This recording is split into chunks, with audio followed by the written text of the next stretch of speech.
Good morning, everybody. This is Dr. Mayorga, and what a nice, cool morning it is. We've got a little bit of fall weather in the middle of the beginning of spring, so I hope you're enjoying it. But today I wanted to talk about a particular word that cropped up not too long ago for me as I was reading something, and the word is scapegoat. And it got me to thinking about what is scapegoating and how come we scapegoat. And so scapegoating is something that we do to others when we're not able to deal with our own emotions and feelings. So we pick somebody. If you want a simpler definition, you could say it's picking on somebody. But it can go really from a small being to something huge. Uh, we can scapegoat when we're in school, when we're little. Maybe it could even be. I wouldn't compare it to the word bullying because sometimes bullying is something that you do individually, and scapegoating is looked at as something that we can do individually or as a group. I think bullying is the same way. I'm just trying to get the best possible definition here. And scapegoating is something that could be done in a lot of different avenues. It can be at home, husband, wife, in a relationship where the husband or the wife can scapegoat the significant other because their emotions are something that they can't tap into, so they're going to project it out into somebody else, and they're going to do the blaming, especially because they can't handle their own emotion. So you can see it in relationships between significant others, between parents and children, between adults and adults. You can also see it at work. I'm sure I can think of somebody where I worked and the person would be scapegoated, and there wasn't really any reason for it, because somebody that is scapegoated also tends to behave in a way where they have a difficult time standing up for themselves or uh, being assertive, and so they may become what we call easy targets. So again, scapegoating can happen in a family environment, it can happen at work, it can happen in society, it can happen just about anywhere. And sometimes scapegoating can be very subtle. You're not quite sure if they're doing that or not. But the whole idea is why? Why scapegoat? Why choose somebody? And it could be a group, or it could be an individual, or it could be a situation, it could be an event, it could be whatever. And somebody decides that they're going to scapegoat. And normally it's because we are unable to handle whatever it is that we're feeling. So we've got to project it somewhere. We've got to push it out of ourselves onto something else, because I can't handle the fear. I can't handle the anxiety. I can't handle the irrational anger. I can't handle the emotion. I can't handle the guilt. I've got to I've got to put it out there, but I and so I'll choose something, somebody, you know, it could be an event. Why does everybody have to always, hang out here? And why do I'll give you motorcycle clubs. I have a nephew who belongs to a motorcycle club. He's an ex-Marine, and they go and do activities for the community and stuff like that. Yet there might be somebody that sees this whole bunch of motorcycles, and they'll say, "My God, why do they always have to come together?" And they block the street, and they're just a bunch of gangs, and so they're projecting onto these group of people that tend to ride motorcycles for whatever reason. And the idea, the whole thing is, we don't know what's going on inside of that person that is doing the scapegoating, but there's something going on in that person. They're being triggered. And I can use some historical events. The the uh, uh, the Salem witches. women that were pointed out as doing witchcraft, and they got burned at the stake because of people's fears. And they rounded up all these women that they believed were doing something wrong because they couldn't handle the fear of thinking that maybe they were doing something and against their faith, their belief, or whatever. A lot of scapegoating is motivated, I believe, from an irrational emotion that people don't try to even identify. Uh, the same thing with the Spanish Inquisition.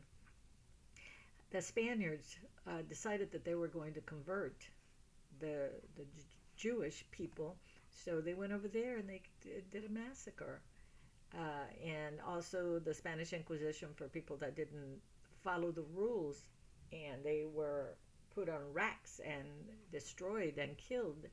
Again, we're going back to figuring out, why do we scapegoat? And let me tell you, we've all scapegoated without even knowing that we're scapegoating. And it could be that we see a group of people or an event or a person or something like that. The whole idea is to recognize that you are scapegoating, and then see if you can begin to identify what emotion is pushing you to do some scapegoating. I call it being able to take ownership. For example, if I'm feeling overwhelmed about a situation at either my job or in my life, and in walks my significant other, and I just can't take ownership of that. So I'll project everything onto that person, and I will scapegoat. And it comes from all these different emotions: guilt, anxiety, sadness, anger. And a lot of times, though, the main emotion is irrational anger. You can't even explain or identify why you're feeling the way you're feeling, yet you know that you've got to take it out on somebody. And the issue with this is that it can go from one person feeling like this to making it into a mob feeling. You ever seen families take sides? And where they will choose a person that they think is creating a lot of problems. I know of a situation right now where that's happening. There's one person who everybody is kind of scapegoating, and calling and saying all sorts of things, and believing that that person is the reason for all the chaos in the family, when in reality that's not the way it is. And it's very difficult, it always has been very difficult for people to take ownership for their own emotions. It's so much easier to project it onto somebody else. So I thought about it this morning, and I thought, scapegoating, I've seen it, what's going on, why do people do it? I don't excuse myself from that, because I know if I look back on my life, I've done scapegoating. And how do we make sure that we catch ourselves and stop it and not engage in that kind of behavior? First of all, if you're being scapegoated, what do you need to do to stop it? To develop some assertiveness to say, no, I'm not going to accept that. Or when we are doing it to somebody else, to be able to recognize what we're doing. So again, one of the things that I promote is staying in tune with your body. We recognize when our emotions are starting to be strong, but do we take the time to examine that?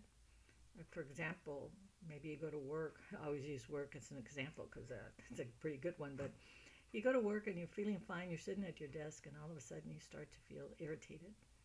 You should be able to, and I use the word should because we need to be able to recognize what the heck is going on in our lives so that we can then re-regulate, if I'm feeling irritated, I'm gonna scapegoat somebody that passes in front of my desk, because I have to. I need to do something with this emotion. And if I don't do anything, if I don't stop and ask myself, self-talk is great, where you say, okay, what's going on, Mary? I don't know, why did I get so irritated? Man, I walked in and there's a whole bunch of work on my desk that wasn't here yesterday. And I want to find out who it is that put it here, because I wanted to give them a piece of my mind. I want to blah, blah, blah. And now I'm talking to my next door neighbor here, the coworker, and I want to bring them into it.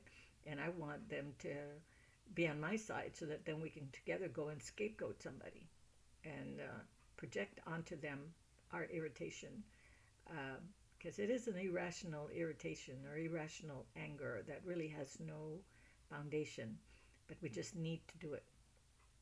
And so that contributes to scapegoating. So my suggestion to you today is to be more aware. Self-awareness is so important in our psychological well-being. And look around you and see if you see scapegoating.